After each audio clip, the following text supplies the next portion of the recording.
Is the air fryer always worth it? I Yes. made this recipe hoping it would taste better, except this didn't slice the way I wanted Because you can't cook.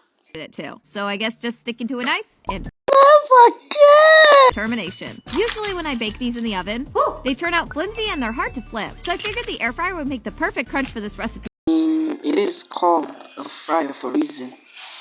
Except I had to batch cook way more times than I was hoping to. I need to invest in a bigger air fryer. Speaking on the topic of investing, you also invest in my YouTube channel, which is the sponsors of today.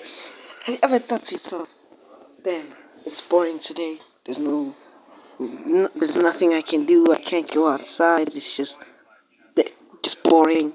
Well, my channel helps with that. With just a click of a button, subscribe and liking, you can get unlimited videos to watch so that you don't get bored anymore. Subscribe and take all your worries away. It's a big sale. Only $0 for life to subscribe. $0. Do you see how much of a deal that is? So yeah, go like and subscribe. I would be bored again. Half of them still came out more toasty than I would have liked. Not sure if this warrants all the work, but at least they turned out pretty crunchy.